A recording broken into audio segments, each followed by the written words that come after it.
तब्बल गेली 11 वर्ष काम सुरू असलेला सांताक्रूझ चेंबूर लिंक रोड प्रकल्प अखेर एप्रिलमध्ये वाहतुकीसाठी खुला होतोय। 3.5 किलोमीटर लांबीच्या या प्रकल्पामध्ये एलिव्हेटेड आणि डबल डेकर उड्डाणपुलाचं काम बाकी होतं।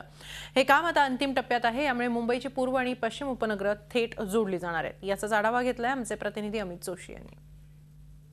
मुंबईतील एक महत्त्वाचा रस्ते प्रकल्प लवकरच वाहतुकीसाठी खुला होत आहे। सांताक्रूझ चेंबूर लिंक रोडचं काम जवळपास पूर्ण झालेलं आहे आणि या प्रकल्पाचं वैशिष्ट्य म्हणजे भारतातील पहिला डबल डेकर फ्लायओव्हर या मार्गावर आहे। आपण माझ्या मागे बघू शकता की डबल डेकर फ्लायओव्हरचं काम अंतिम टप्प्यात आहे। सांताक्रूझ चेंबूर लिंक रोडचं काम अंतिम टप्प्यात आहे। या प्रकल्पाचं वैशिष्ट्य म्हणजे सांताक्रूझ परिसर असेल, वाकोला परिसर असेल किंवा वांद्रे कुर्ला संकुलसारखा परिसर असेल, हा परिसर या मार्गामुळे थेट पूर्व द्रुतगती मार्गाला किंवा चेंबूर परिसराला जोडला जाणार आहे। त्याच्यामुळे सायन असून दे, कलानगर असून दे, या भागामध्ये जी वाहतूक कोंडी व्हायची ती वाहतूक कोंडी आता या निमित्ताने दूर होणार आहे। कारण या मार्गावरनं प्रवास करताना साधारण पाऊण तासापेक्षा जास्त वेळ लागायचा। मात्र या नवीन रस्त्यामुळे सांताक्रूझ चेंबूर लिंक रोडमुळे हा प्रवास अवघ्या आता 15 ते 20 मिनिटांमध्ये होणार आहे। या प्रकल्पाचं सगळ्यात मोठं वैशिष्ट्य म्हणजे हा डबल डेकर फ्लायओव्हर आहे। साधारण अर्धा किलोमीटरपेक्षा जास्त लांबीचा फ्लायओव्हर आहे। या डबल डेकर फ्लायओव्हरच्या वरतून जर का प्रवास केला तर आपण थेट सांताक्रूझ चेंबूर दरम्यान आपण प्रवास करणार आहोत।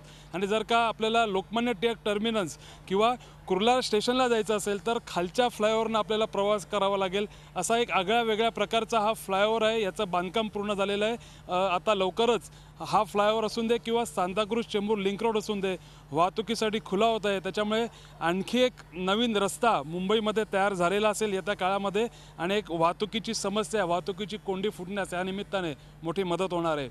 व्हिडिओ जर्नलिस्ट मोहनसह अमित जोशी, झी मीडिया, मुंबई। झी 24 तास रहा एक पाऊल पुढे।